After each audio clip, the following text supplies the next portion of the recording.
Fala galera, começando aqui mais um Teleus Podcast, mais um momento juntos, mais um episódio para que a gente possa crescer, ser edificados na nossa masculinidade, na nossa formação, no nosso fortalecimento, no nosso resgate da verdadeira masculinidade. E hoje muito, mas muito bem acompanhado, né, com um irmão, um amigo, pastor Fabrini Viguier.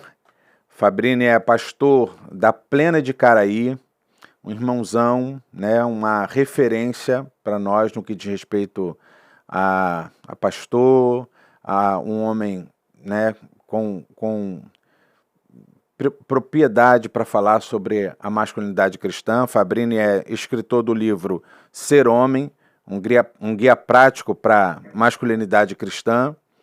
Fabrini é um dos diretores do CTPI, o Centro de Treinamento para Plantadores de Igreja. Fabrini agora também tem um curso, né? Um curso Lidere 2023, não é isso? Vou deixar ele se apresentar melhor. Fabrini, bem-vindo. Muito obrigado por ter você aqui com a gente. Muito obrigado mesmo, de coração.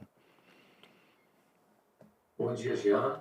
Bom dia, o pessoal que acompanha o Jean também. Pode ter certeza que para mim é um privilégio estar com você falando. A gente não conseguiu na primeira data, agora, graças a Deus, a gente está aqui junto falando sobre um tema tão legal. Então, obrigado, Jean, pelo convite, obrigado pelo espaço e pela honra que você está me dando de falar do livro. O livro é Ser Homem. Foi uma surpresa na minha vida, porque eu não esperava escrever esse livro, foi muito em virtude da influência de um amigo querido, que é um dos prefaciadores do livro, que é o William Douglas. E o William, membro da nossa igreja, um escritor com mais de 40 livros escritos, ele falou: Fabrício, você tem que falar sobre isso. E então o livro nasceu por essa influência forte do William. E, graças a Deus, o livro vende muito bem. É um livro lançado em 2015 e até hoje vende muito, e tanto físico quanto digital, para Kindle. E tem ajudado muita gente, porque a gente vive realmente um tempo muito desafiador e graças a Deus o livro está sendo uma luz para muitas pessoas. E com relação ao CTPI, uma informação mais atualizada, eu fui diretor do CTPI por 16 anos, pedi baixa porque eu não estava conseguindo atender o pedido lá de visitas e de palestras, cursos, e hoje eu faço parte ainda do CTPI como membro do conselho, mas não mais na diretoria. Eu pedi para sair um pouquinho e, graças a Deus, os amigos foram compreensivos, mas pediram para que eu ficasse no conselho do CTPI. Então, hoje eu tenho a honra de continuar no CTPI, mas de uma forma menos intensa, porque o trabalho lá é muito puxado. Então, muito feliz de estar aqui. Sou pastor da Igreja Plena de Caraí, uma igreja que existe há 25 anos. A gente está, graças a Deus, com alegria de ter plantado 2 igrejas plenas, são 2 igrejas plenas, e nós estamos no Recreio, aqui em Niterói, em outro lugar. Estamos começando um outro trabalho, que não vai ser plena, mas no Leblon, no Rio de Janeiro, uma igreja que nós estamos acompanhando, Igreja Viva do Leblon. E estou fazendo a obra de Deus, casado com Viviane há 29 anos, acho isso. Temos 2 filhos, vou ser avô em breve. Agora em setembro, minha neta nasce em Portugal, Camila mora em Portugal com meu genro Enio. E então, muito feliz. Meu filho agora se formou há pouco tempo em faculdade de Direito, está fazendo uma outra faculdade agora, mora no Flamengo, no Rio, e a gente está aí, sozinho, eu e Viviane de novo, celebrando a vida. A gente está sozinho em casa, soltando fogos todo dia. Então, Fabrini, eu estava ouvindo uma mensagem sua, né, alguns dias atrás, você falando aí para os homens da Plena, se eu não me engano era daí, da Plena de Caraí, você falando sobre essa relação do avô, né, você falando do cuidado de Jesus com as crianças, e você falando dessa relação do avô com os netos. E aí você brinca falando, né, espero que eu não seja avô por enquanto, e agora você dando a notícia que vai ser avô, né? Foi uma coisa que aconteceu relativamente rápido, porque quando eu fiz esse sermão, essa palestra aí para os homens, eu acho que Camila nem namorava o Enio ainda.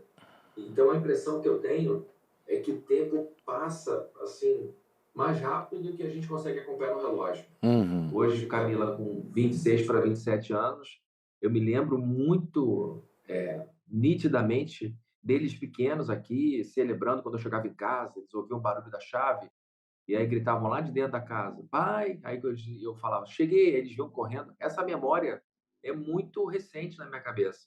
Então, se eu lembro muito bem deles pequenininhos, né, desse momento, dessa palestra até agora, voou, parece que foi uma coisa de 2 anos. E, na verdade, foi muito mais do que isso. Estou tendo essa alegria de me preparar para ser avô. E o que foi legal, Jean, é que eu fiz 50 anos agora em fevereiro. E 50 anos, para mim, é uma idade muito marcante. Eu estou celebrando os 50 muito mais do que celebrei os 40. E no meu período de 40, eu passava por uma crise muito forte e eu não consegui celebrar esse momento por conta de algumas questões que a gente pode até abordar aqui nessa conversa. Mas com 50 anos eu me vi cheio de esperança, cheio de vontade de fazer um monte de coisa. E Camila me deu a notícia exatamente no ano em que eu fazia 50 anos. Então foi um presentaço que eu ganhei, uma neta com 50 anos de idade, tudo redondinho. E com 50 anos celebrei 25 anos de plantação da Igreja Plena de Caraí. Então tudo muito casado, metade da minha vida dedicada à mesma igreja. Então, eu tenho uma alegria enorme de dizer que, pela graça de Deus e com muito esforço nosso, meu, da Viviane, eu celebro metade da minha vida dedicada a uma igreja local. Isso, para mim, é uma vitória muito grande. Muito legal mesmo. Eu já ouvi você falar sobre o livro, que o livro nasce, né, de uma experiência pastoral justamente no início da plantação da Plena, né, da sua reunião com alguns homens e a necessidade de servir esses homens no seu crescimento, na sua maturidade como homens. E o livro surge disso, dessas conversas, de alguns retiros em que havia alguns momentos, né, com os homens separados das mulheres, alguns retiros de casais. E aí me vem à cabeça o seguinte, a igreja está exercendo um papel nesse nosso momento, eu não sei se é um momento só nosso, ou se isso também já vem de longos anos, dessa nossa orfandade, né, da falta do papel do pai na formação da nossa masculinidade. Por exemplo, meu pai saiu de casa meu pai era alcoólatra, saiu de casa muito cedo, quando eu tinha 4 anos de idade. E, de fato, a igreja vai exercer esse papel na minha vida, né? Esse contato com alguns homens que se tornaram referências para mim e que me formaram, né? Participaram desse processo de formação de masculinidade. Isso eu vou ter na igreja, eu não tinha fora da igreja isso. É isso mesmo, a igreja está exercendo um papel de paternidade que muitos jovens chegam na igreja com essa ausência paterna, com essa falta de referência de masculinidade, e é assim que surge, né, a sua inclinação para escrever esse livro? Olha, o livro realmente tem origem nessa necessidade. Eu percebi logo no começo, a gente era muito jovem, eu tinha 25 anos quando tudo começou e cercado de outros homens nessa faixa etária. E eu precisava de gente do meu lado com muita maturidade emocional, espiritual, para poder dar conta do nosso trabalho na, na igreja. E aí eu me vi formando pequenas reuniões em que eu compartilhava um pouco do meu conhecimento, exemplos da Bíblia, e a gente ia crescendo junto, homem junto com homem, né? Porque o homem, ele não é formado apenas. Deixa eu dizer melhor. Quem forma homem, basicamente, prioritariamente, é outro homem. Homem não aprende a ser homem com mulher. Ele aprende a ser homem também com mulher. A mulher ajuda muito na formação do homem. É muito importante. Eu não estou excluindo a mulher. Mas a gente precisa entender que homens precisam de homens. Homens precisam de homens mais velhos, homens precisam de homens mais novos, homens precisam de homens da própria idade para serem formados na sua masculinidade, na sua virilidade, dentro daquilo tudo que o nosso corpo é formado para nos produzir, nos fazer. Então, nós fomos incentivando esses encontros masculinos para que a gente pudesse crescer. Eu precisava discipular esses caras, mas também precisava crescer com eles. Mas eu também fui muito para essa área, Jean, porque eu também cresci sem a figura do meu pai. Ele, embora fosse um homem fisicamente presente, ele não estava emocionalmente presente. E quando se aproximava, fazia muito mal às emoções, porque ele também era alcoólatra. Meu pai era médico, ele faleceu em 2013, e ele era um médico muito bem-sucedido, mas muito mal resolvido. Era uma pessoa com sérios problemas na sua própria formação, uma figura paterna também muito ruim. Meu pai foi abandonado pela mãe. E aí, isso tudo estou dizendo porque eu tive que olhar para as carências do meu pai para poder aceitá-lo melhor. E a ausência do meu pai na minha vida fez com que eu não tivesse uma série de informações que vão sendo dadas ao longo da criação, da educação dos filhos, de uma forma orgânica, né? No dia a dia, no café da manhã, no jantar, na hora que chega com uma nota na escola que precisa de atenção, para celebrar coisas mínimas. Eu não tive isso. Então, eu precisei buscar a minha formação e tentando ser o oposto do que ele foi em muitas áreas da vida.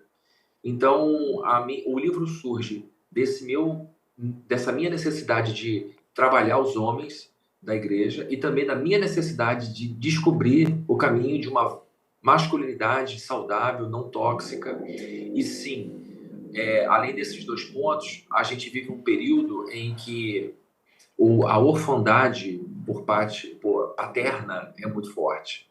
Conversando com um amigo que trabalha na vara da infância e adolescência, ele diz lá que a maior parte dos casos dos jovens meninos delinquentes, que são maioria, na verdade, são todos meninos criados apenas por mães.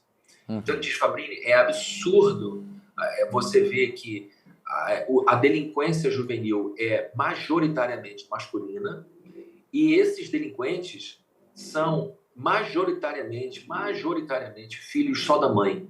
Muitos nem conhecem o pai. Então, a gente vive um período esse fenômeno não é um fenômeno brasileiro, é um fenômeno mundial em que os homens ainda estão muito ausentes da criação dos filhos, da educação dos filhos. Então, realmente é um problema mundial e a igreja tem um papel fundamental na vida do cidadão, porque dentro da igreja a gente tem a oportunidade de oferecer para as crianças vários modelos, né? E aqui não quero me estender muito nesse primeiro ponto, mas é só para entender que o homem até a Revolução Industrial, um pouco mais de 200 anos, sempre teve o homem perto dele. O homem sempre esteve em casa. Os homens trabalhavam no quintal, na sua pequena oficina, e o trabalho e a casa eram praticamente o mesmo lugar. Então, o menino, ele tinha a presença física e a presença emocional, espiritual do pai dele. E do lado da casa do pai tinha a presença física, emocional, espiritual do tio, dos primos. E ele vivia cercado por uma rede de homens de várias idades e várias formações, com vários tipos de laços que ajudavam ele a se construir. Com a Revolução Industrial, o homem que trabalhava em casa começa a ter que ir para um lugar distante, a fábrica, a indústria, e lá ficava praticamente o dia todo. Quando a gente estuda a Revolução Industrial, a gente sabe que eram longas jornadas de trabalho, os homens eram mal remunerados e eles voltavam para casa cansados e frustrados. Com esse processo se acentuando, com a sociedade de consumo em franca expansão, com as fábricas produzindo mais do que a demanda comum do dia a dia, os homens começaram a se ausentar do seu papel de educadores. Então, até esse período da história, Jean, o homem, quando o seu filho ia para a guerra, e da guerra o filho mandava correspondências para o seu lar, era para o pai que ele mandava, não era para a mãe. Quando a escola tinha um problema com a criança, a escola chamava o homem para conversar. Então, hoje a gente vê a mulher muito mais envolvida na educação dos filhos, mas essa foi uma mudança provocada pela Revolução Industrial e pela sociedade de consumo. Então, a gente tem hoje o resultado de séculos de ausência e todo o processo cultural para ser transformado leva algumas gerações. Então, a gente já vê alguns movimentos muito positivos de masculinidade, chamando os homens à sua responsabilidade de educadores e formadores de pessoas, não só de meninos, mas de meninas. Então, não é à toa, cara, que a gente vê que o homem lidera os piores índices, né? Há mais homens sofrendo de infartes, há mais homens sofrendo de cirrose hepática, há mais homens sofrendo de pressão alta, há mais homens do que mulheres na cadeia há mais homens que mulheres morrendo de maneira violenta. Então, a gente está usando a nossa testosterona de forma errada. A gente precisa canalizar essa força e que para que a gente construa uma sociedade melhor, né? Porque homens juntos, bem intencionados, constroem países, constroem progresso, constroem riqueza. E a igreja ajuda muito nisso, porque a igreja põe a gente num balizamento moral que faz com que a gente pense nas consequências das nossas escolhas. Então, quando a gente vai para a Bíblia e leva ela a sério, ela se torna uma balizadora moral, nos dizendo quais são os limites éticos do homem, quais são as suas responsabilidades civis, quais são as suas responsabilidades familiares, conjugais. E, evidentemente, que isso gera um caminho de estabilidade, de boa previsibilidade, um caminho totalmente favorável ao progresso, ao sucesso, ao êxito. E por isso que, por exemplo, o livro de Provérbios é tão importante para a formação do homem e da mulher, evidentemente, porque ajuda nesse balizamento moral, que é o que está faltando nos dias de hoje, né? Eu já te ouvi falar isso, que um dos papéis da igreja é a gente devolver para a sociedade homens melhores, né? A gente tem um projeto social lá na Cidade de Deus, a gente começou tem pouco tempo esse projeto social, por causa dessa questão da paternidade, né? Dentro de uma comunidade a ausência paterna é absurda, 90%, 99% dos meninos não tem essa figura paterna, e acaba que eles veem no traficante a sua referência de masculinidade, que é o homem forte, é o respeitado, né? É o homem que tem o que quer. Então a gente vê o ingresso de meninos de 10, 11, 12 anos já no tráfico, porque é aquilo que eles querem ser aquela figura forte do traficante, que é a figura de masculinidade que eles têm. E isso, essa questão da ausência da paternidade, pelo menos esse foi o meu caso, né? Eu estou falando de uma experiência própria, e isso nos atrapalha muito na nossa noção de liderança da nossa família, porque a gente não teve essa referência, né? Então a gente, ainda que ela esteja presente, muitos de nós somos, como você falou, somos órfãos de pais vivos, né? Meu pai sai de casa muito cedo, mas eu convivo com meu pai ali no bairro. Então eu chego da escola com o pessoal, tenho que ir lá pegar meu pai caído no chão, né? Porque meu pai está lá alcoolizado. Então a gente não, né? Na minha casa nós fomos 4 filhos homens e nós não tivemos essa figura de masculinidade, o que nos atrapalhou muito quando nós construímos as nossas famílias e a gente tem que trocar a roda com o carro andando porque a gente não sabe como liderar. A experiência que eu tenho com alguns homens é a gente indo para os dois extremos, né? Ou nós nos tornamos líderes infantilizados, né? Que não lidera a sua família, ou autoritários, querendo que sua família seja um ambiente para me servir, né? E não um ambiente onde eu me sacrifico para servir e liderar a minha casa. Isso também tem a ver com essa falta de paternidade, né? O lugar mais importante que existe num ser humano está contido entre uma orelha e outra. É a sua mente. Dentro da mente, a gente tem a nossa força e a gente tem a nossa fraqueza, nosso medo, a nossa coragem. Nós temos dentro da nossa cabeça os nossos valores ou os nossos desvalores. Então, a liderança começa não com uma estrutura física super legal, a liderança começa não com um grande sobrenome, a liderança não começa em primeiro lugar com muitos recursos financeiros, a liderança saudável começa dentro do indivíduo quando ele mesmo aprende a liderar a sua própria vida. Quando ele mesmo aprende a colocar-se num ponto e dizer o seguinte: eu quero seguir daqui para cá. Então, para que eu siga daqui para cá, intencionalmente eu preciso fazer isso e deixar de fazer aquilo.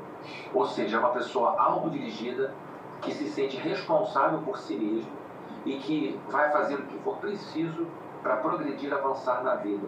Então, a liderança boa, a liderança que a gente quer ver nos homens, parte de uma convicção pessoal que diz que eu preciso dar rumo à minha vida, e para que eu dê rumo e direção à minha vida, para que eu saia do ponto A para o ponto B, eu preciso tomar tais decisões, eu preciso dessa direção.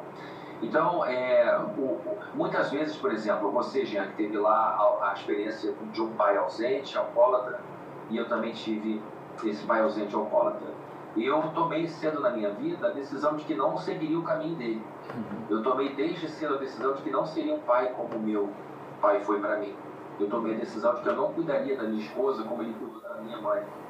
Eu disse para mim, muito novinho ainda, com menos de 10 anos, eu já tinha essa ideia, não era articulado como eu hoje, óbvio, mas eu já tinha essa intuição de que eu faria algo diferente, que eu faria uma outra coisa da minha vida. E por conta desse mau exemplo, eu liderei minha vida na outra direção. Desde cedo eu fui fazendo escolhas. Deixa eu te dizer uma coisa, Jean. Eu nunca tomei um pileque na vida. Eu me converti com 17 anos de idade. Eu nunca fiquei bêbado, mesmo querendo ficar quando era adolescente. Eu era adolescente e vivia no mundo com os meus amigos usando drogas, meus amigos bebendo muito, isso sendo prova de ousadia, numa época em que a gente tem que provar que a gente é corajoso. Eu era doido para tomar um porre, era doido para ficar bêbado e ficar engraçado, eu sempre fui muito bem-humorado. Mas eu nunca tomei um porre, nunca fiquei bêbado. Por quê? Porque eu pensava, se eu chegar bêbado em casa, isso vai matar minha mãe de tristeza. Ela vai dizer, meu filho está seguindo o caminho do pai dele. E eu não sabia se eu era alcoólatra ou não, eu não sabia se isso era genético ou não. E eu tinha medo de apostar nesse caminho e não conseguir sair dele. Então eu quero dizer o seguinte, foi uma decisão que eu tomei. Eu nem era convertido nessa época. Deus já estava me dando graça, sabedoria para seguir um caminho. Então, liderança tenha tido péssimos exemplos, como foi o nosso caso, isso não impede a gente de construir uma vida sensacional. Porque as falhas do meu pai, eu lamento por todas elas, trouxeram muita tristeza para mim, para minha mãe, foi muito duro ter que lidar com tudo isso, mas foi justamente por esses desafios que eu enfrentei que eu me tornei um homem útil. Que hoje eu posso dizer com toda certeza de que Deus está por detrás de tudo, mas existe uma participação nossa que a gente não pode esquecer.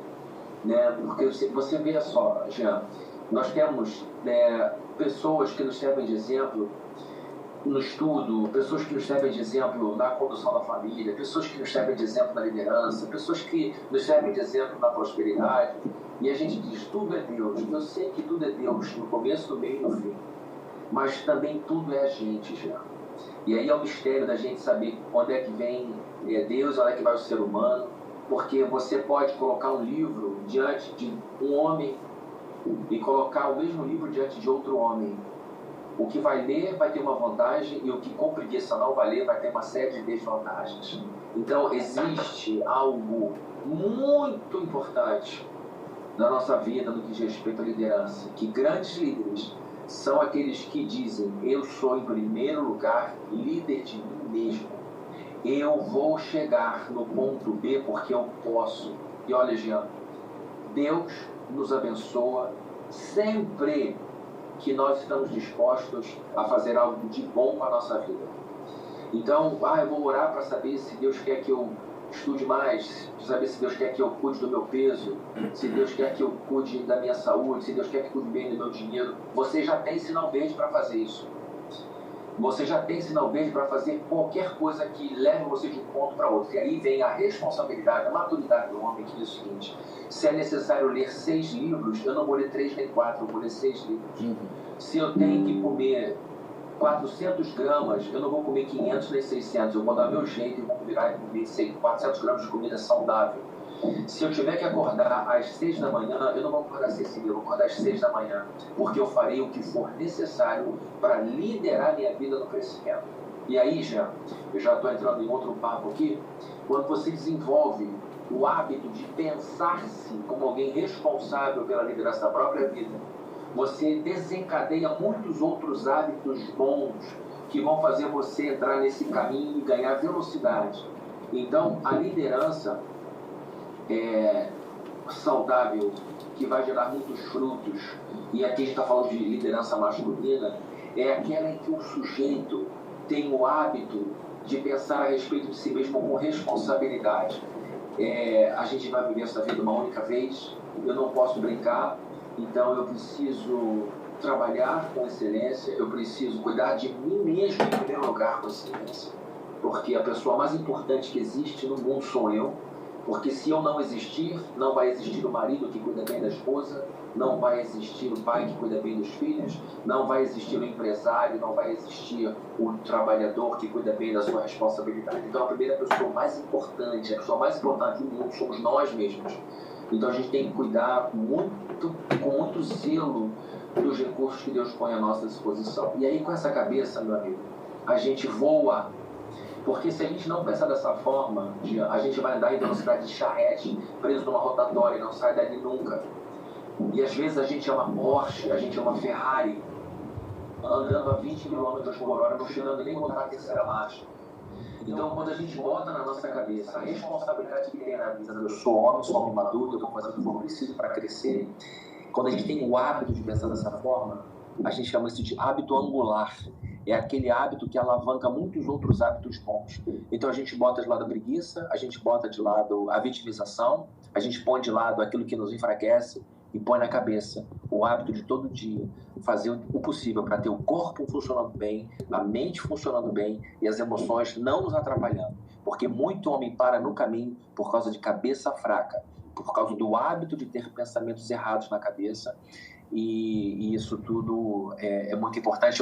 E se você me permite aqui, claro. É sobre esse tipo de assunto que o curso Lidere trata. É um sucesso.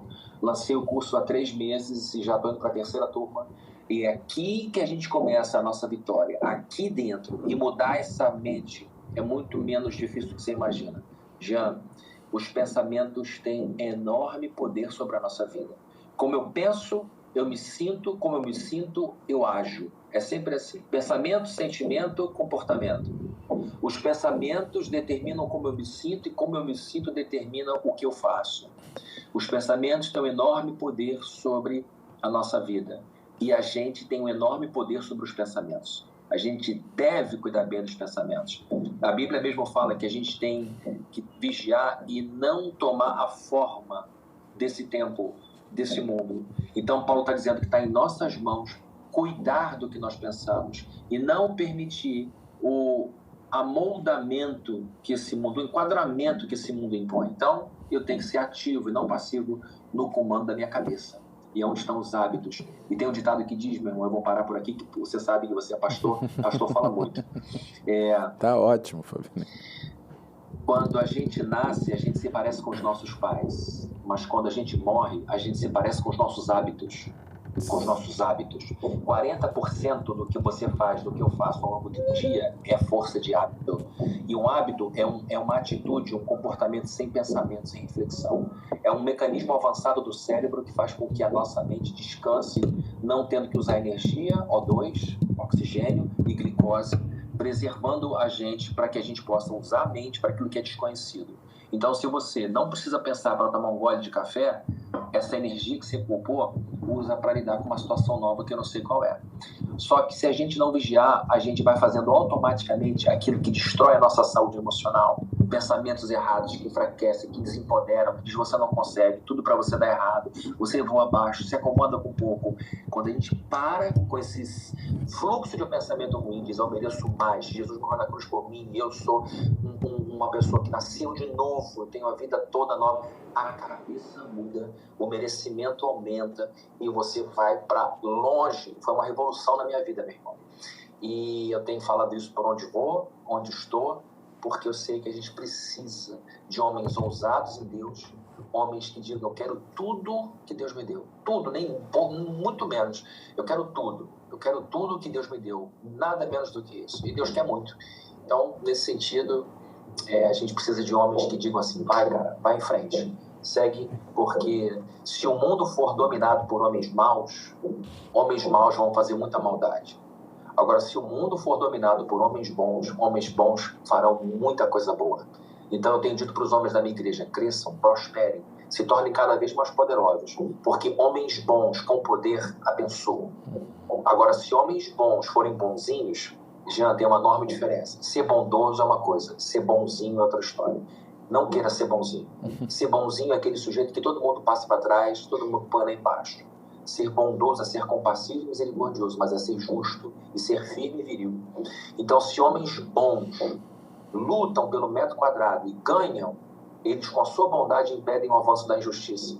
Se homens maus ganham metro quadrado, eles exportam para o mundo inteiro a sua crueldade. Então, que a gente possa progredir, que a gente possa prosperar e distribuir amor, generosidade, firmeza, tudo aquilo, justiça que a Bíblia fala para a gente fazer, né? Perfeito. Mas é isso, irmão. Falo muito, hein? Muito bom, Fabrício. Pudesse passar o dia aqui ouvindo. Eu acho que isso tem a ver com o que Efésios 5 diz, né? Que o marido deve... E falando dessa questão da liderança masculina. A gente como cabeça da nossa casa, nesse amor sacrificial, como Cristo amou a igreja e se entregou por ela. E ali o apóstolo Paulo fala, né? Cuidando da nossa esposa da mesma forma que nós cuidamos de nós mesmos. Então, esse cuidado de nós mesmos vem antes do nosso cuidado com a nossa família, porque é o que você está dizendo, se a gente não cuida da gente, né? A gente não tem nem o parâmetro para cuidar do outro. Jean, isso que você falou é crucialmente importante. As pessoas pensam que amor próprio é sempre um indicativo de narcisismo, e não é. É um mandamento bíblico.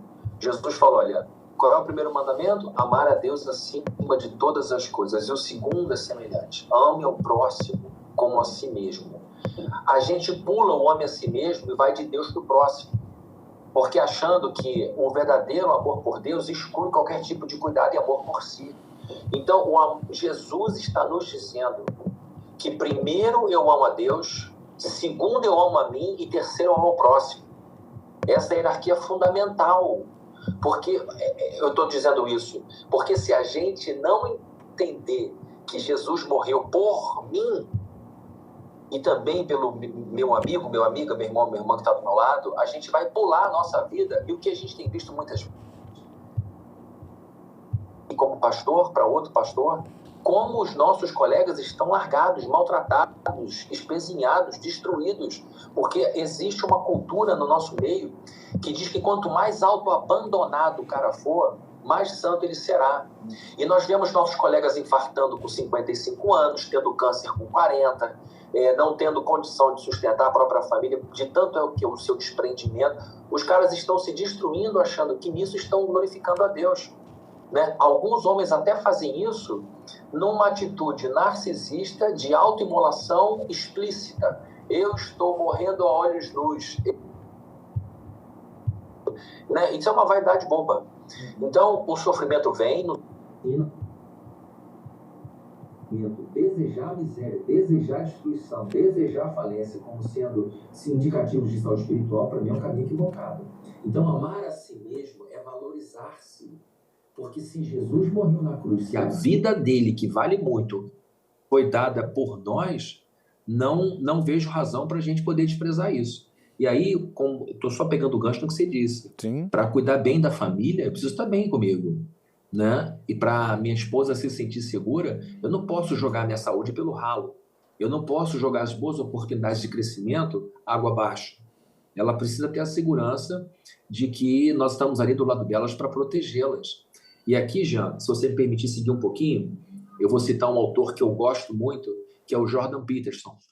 Posso seguir um pouquinho com isso? Sim. O Jordan, ele é um cara que hoje ocupa uma posição muito importante no mundo. Ele é psicólogo, foi professor de Harvard e professor da Universidade de Toronto, no Canadá.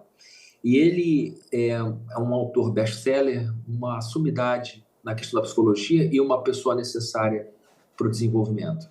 Então, ele fala muitas coisas sobre masculinidade no livro porque ele percebeu a fragilidade com que alguns homens estão sendo criados. E uma coisa que ele diz é que homens fortes normalmente são a preferência das mulheres. Por quê? Porque, segundo a explicação do Jordan, e é uma explicação naturalista, ou seja, que não leva em consideração o relato bíblico, como a gente crê que Deus criou homem e mulher, ele é um evolucionista, que é melhor dizendo, né? Não um naturalista, mas um evolucionista.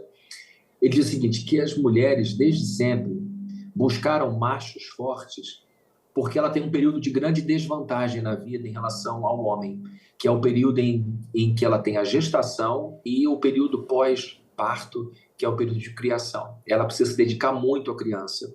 Ela é a fonte de alimento da criança. Ela precisa amamentar aquela criança. Então, nesse período, segundo a explicação evolucionista do Jordan, e acho que há uma razão, um sentido no que ele diz. Ele diz que a mulher busca um parceiro que tenha condições de prover para ela o que ela precisa e para o seu filho no momento de maior vulnerabilidade, que é o momento da amamentação e da criação dos primeiros momentos. O homem é o mamífero que mais depende da mãe, né? Um cavalinho nasce e daqui a pouco está andando, correndo. E a mesma coisa com muitos outros animais.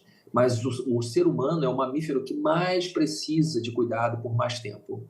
Então, mulheres estão, sobretudo, em busca de homens que sejam capazes de serem maduros o suficiente para cuidarem de si mesmos, da esposa e dos filhos. E aqui, mais uma vez, não estou excluindo o papel da mulher na família, no sustento e na capacidade de prover educação, nada disso. Eu só estou dizendo que o homem precisa ter em sua cabeça a responsabilidade de que ele tem que cuidar de si com muito zelo, cuidar de sua esposa e de seus filhos, sobretudo quando eles estiverem no momento em que necessitam dessa proteção, dessa cobertura. Isto tem um poder enorme de sedução. Isso tem um poder enorme sobre a escolha de uma mulher, porque ela percebe que ao lado dela está um homem e não um menino. O que eu tenho visto, e você deve ver também na sua igreja, é uma quantidade gigante de mulheres que reclamam da infantilização dos seus filhos, dos seus maridos. Uhum. E elas se casam com um homem e que, com o tempo, em virtude da sua imaturidade, do seu medo, em virtude da sua fraca presença no mundo, elas percebem que estão casadas com um filho. E elas então percebem, eu que tenho que procurar emprego para o meu marido, eu que tenho que dizer para ele acordar cedo, eu é que tenho que dizer para ele fazer orações, eu é que tenho que levar ele para a igreja. O cara se torna um filho. E evidentemente que ela perde todo o interesse sexual por um homem, porque ela não tem interesse sexual por um filho. Então esse sujeito fraco, incapaz de cuidar de si, que necessita da mulher agora para continuar sendo a mãe que ele perdeu quando se casou, faz com que a vida fique desinteressante para a mulher. Então, como eu estava dizendo, esse homem forte não é um homem, né, como você me falou antes aqui, de aço, é um homem de barro, como você tem explorado. Ela vai ver a fragilidade do seu marido, ela vai ver que ele tem pontos fracos, mas ela, acima de tudo, sabe que o cara tem uma índole forte, que diz o seguinte, é comigo a parada. Eu estou aqui, eu não vou deixar essa mulher sozinha e nem meus filhos, ou às vezes até nem a minha mãe que depende de mim, etc. Eu vou lidar com a vida e vou. É o cara que luta, é o cara que vai para frente, é o cara que começa, é o cara que tem esse drive de chegar assim, eu sou o provedor desse mundo. E isso tem um enorme poder sedutor. Como eu falei, as mulheres de modo geral amam muito os seus maridos quando eles são assim fortes, provedores. Eu estou falando de mulher madura, né? Estou falando de mulher que de fato sabe o que tem valor nesse mundo. Então, se você quer ter uma esposa apaixonada, se você quer ter uma namorada cada vez mais apaixonada, seja um homem responsável, um homem disposto a pagar o preço da vida, um homem generoso que diz eu tenho para mim, tenho para minha esposa, tenho para os meus filhos, tenho para minha namorada. É esse cara de mente farta, é esse cara de mente abundante, é esse sujeito que acorda todo dia dizendo eu vou fazer o melhor. E evidentemente que você vai plantar na medida que colheu. Se você planta muito, você vai colher muito. Isso é bíblico e todas as grandes religiões sabem disso. Até mesmo o ateu sabe disso, que a vida é um constante plantar e colher, plantar e colher. Se você não está satisfeito com os frutos que vem colhendo, mude as sementes que vem plantando. É batata. Não precisa nem ser crente para acreditar nisso. Mas sendo crente é melhor. Perfeito. Essa questão que você falou, né, eu lido com, a gente tem alguns núcleos de encontros de homens, E eu falo muito isso. Às vezes nós somos os filhos das nossas esposas e às vezes nós somos os piores filhos que elas têm. Elas te dão mais trabalho. Verdade. Eu trabalhei com um grupo de homens não cristãos e o maior desejo dos camaradas era encontrar uma mulher idosa, rica, que pudesse bancá-los para o resto da vida. E aí eu falava com eles, cara, vocês não querem uma esposa, vocês querem outra mãe, né? Vocês querem alguém que banque a vida de vocês, que é aquela questão da síndrome de Peter Pan mesmo. É o cara que não quer crescer, é o cara que quer ficar na adolescência pro resto da vida, tendo direitos de homens, sem precisar assumir responsabilidade e compromisso de homem, né? Então eles querem ficar nesse loop eterno. E é interessante que você estava falando da questão do cuidado de si mesmo, né? Eu tenho grande dificuldade, eu amo comer, eu tenho grande dificuldade com a questão do cuidado nessa área. Eu e a Deise, a gente conversa muito sobre isso, porque a gente aprendeu a fazer as coisas por prazer e não por propósito, e comida é uma delas, né? A gente aprendeu a comer por prazer e não por saúde. E eu tive uma experiência há pouco tempo de estar com o Lucas, né, o meu filho de 8 anos, o Lucas é especial, e o Lucas tem um problema respiratório, o Lucas ficou internado. E eu lembro no hospital, nesse momento que o Lucas estava internado, eu tenho uma experiência de uma mãe vir a falecer, e ela tinha uma filha de 12 anos. E a menina, Fabrício, urrava de, não, minha mãe não, não pode acontecer, isso não pode ter acontecido. E a mãe morreu nova. E aquilo me deu um impacto de eu pensar assim, cara, todo pai deveria morrer, claro, um pensamento meu, né? Todo pai deveria morrer depois que o seu filho fosse pai. Porque o seu filho teria aquela questão de ter essa ruptura tão forte com o pai, e agora ele tem o filho dele e ele sabe que ele vai ser, né, ele precisa cuidar daquela criança, então a morte do seu pai vai ter um impacto, porque é o pai, mas ele vai segurar a onda porque ele é pai agora.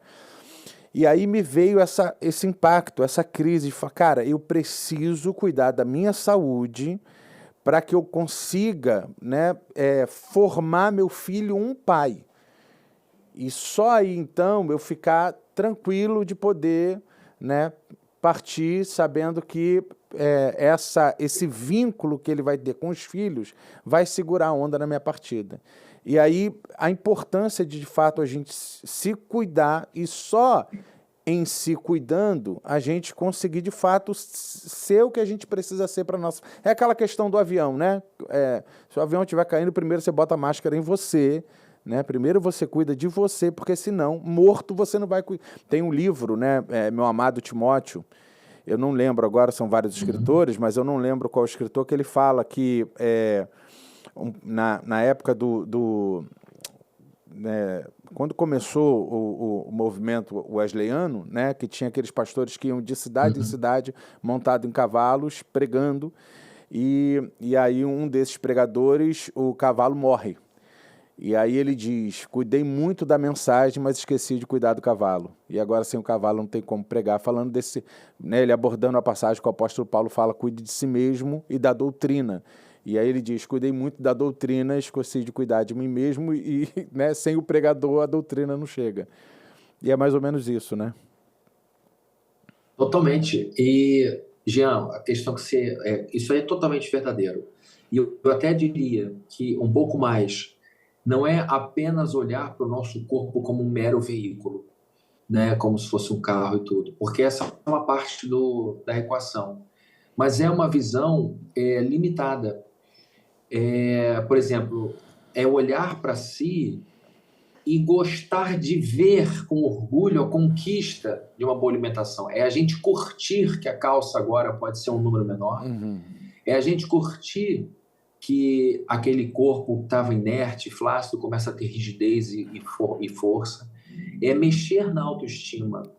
Tem muitos pastores com uma autoestima muito esmagada por causa de uma visão muito piegas do ministério, de maneira que os caras vão sendo desempoderados, vão sendo desanimados e desestimulados a sonharem e a celebrarem algumas vitórias. Mas antes de eu falar sobre isso, eu quero falar o seguinte: a questão da alimentação. Durante a pandemia, eu vi que muita gente começou a ganhar peso e eu mesmo pensei, se eu não vigiar agora dentro de casa, comendo, eu vou perder o controle do meu peso. Já não estava muito contente.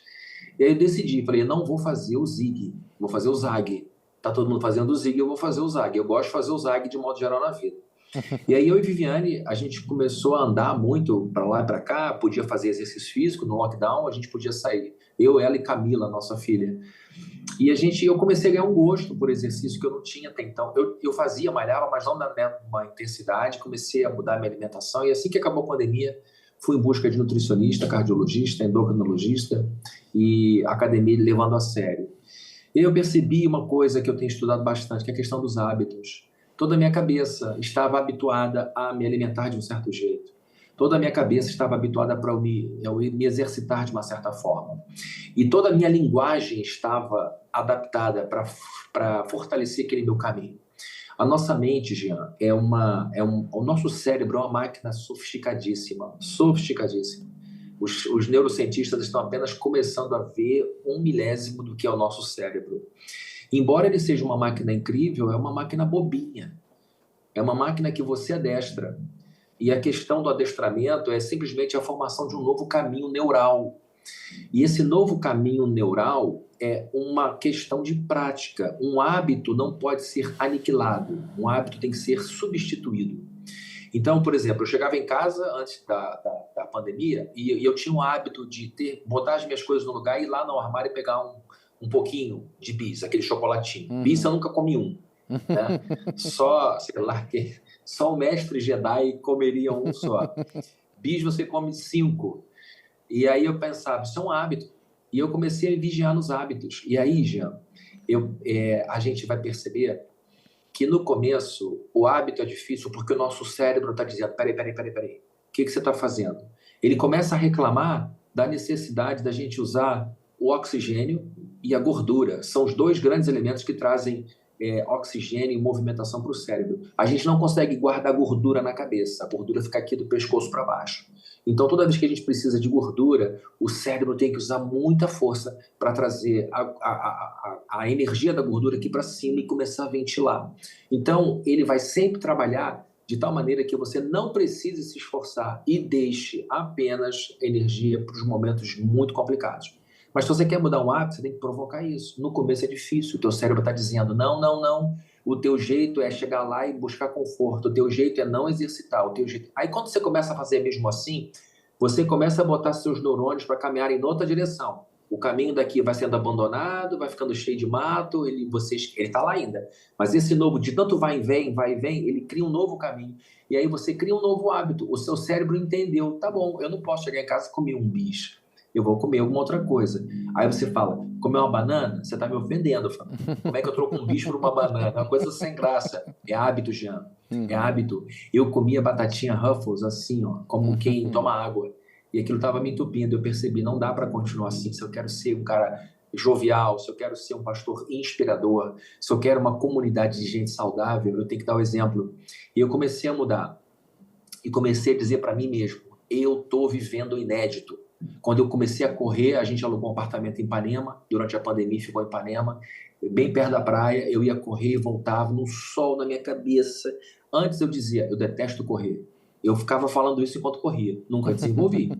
Aí eu comecei a pensar, cara, eu sei onde eu quero chegar, eu estou vivendo inédito. E comecei a viver coisas incríveis. E, Jean, vou te dizer uma coisa, quando você começa algo novo e bom, você começa a se desvencilhar de coisas antigas e ruins. Começa a tirar pessoas, começa a tirar situações da sua vida que te ancoram, que te prendem no lugar. E você começa a liberar o espaço para que situações novas e pessoas novas cheguem. Meu irmão, isso pode não caber no nosso calvinismo, mas é uma energia muito doida. E eu comecei a conhecer pessoas, meu radar começou a ficar ligado e eu comecei a curtir o que antes eu detestava.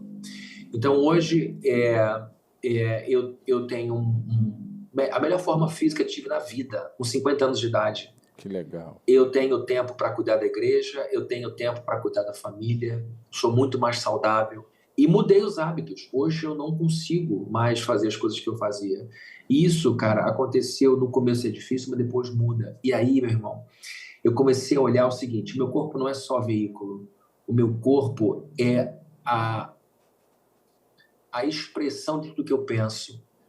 A minha realidade ao redor reflete a minha cabeça.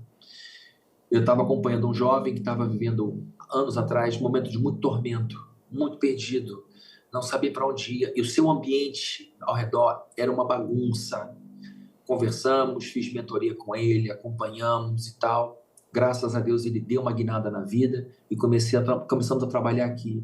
Jean, ele saiu de uma realidade incrível, de um lugar bagunçado, confuso, com tudo desarrumado, fisicamente, quarto desarrumado, cama desarrumada, ele mesmo descuidado, muito relaxado, se transformou num jovem organizado, a mente organizada, os ambientes organizados, e ele acabou de se mudar para um lugar incrível. O visual da janela dele é um dos cenários mais lindos do Rio de Janeiro, e ele está super bem, super bonito, feliz, alegre, com a sua fé estruturada.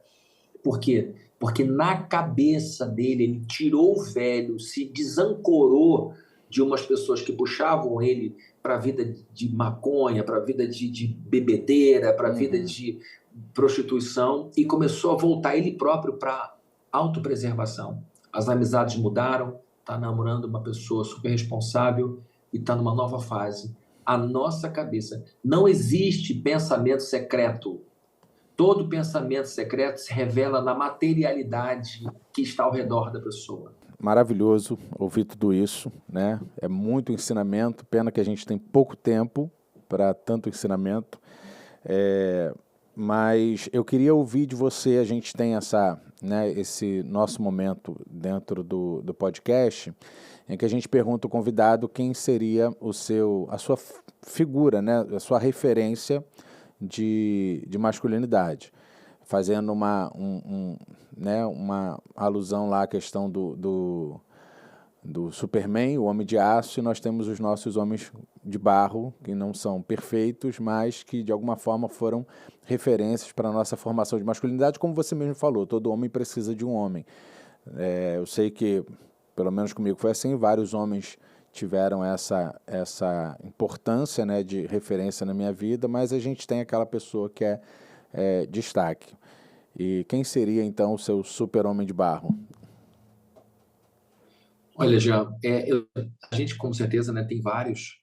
Eu tenho aí uma referência muito importante para mim. Meu sogro, ele se tornou um paizão, ele também médico, inclusive trabalhou com meu pai quando eles eram novos, no início da carreira, mas evidentemente meu sogro tem essa importância na minha vida como homem de família, como homem reto, como homem bem-sucedido profissionalmente, com várias virtudes. Mas eu tenho um homem que é uma referência para mim extraordinária, que é o rei Davi. O rei Davi, ele foi um homem incrível e a história dele é muito cativante, porque Davi apresenta na sua vida aquilo que um ser humano tem de melhor. Davi tem na vida dele bravura, coragem, tem lealdade. Davi tem na vida dele virtudes que qualquer homem precisa ter. Então ele apresenta o que a humanidade tem de melhor. Mas Davi também apresenta o que a humanidade tem de pior. No mesmo homem que é leal, no mesmo homem que é valente, no mesmo homem que é audacioso, existiu o homem assassino, mentiroso, adúltero, dissimulado, que fez algo muito grave, que tentou esconder a questão do pecado dele com Batseba, a maneira como ele matou o marido de Batseba, e depois como ele tentou colocar o filho dele na conta do marido, trazendo ele para casa. São coisas que, assim, meu Deus, como é que Davi fez tudo isso? A maneira como ele cuidou dos filhos, muito distante, não intervindo em situações graves.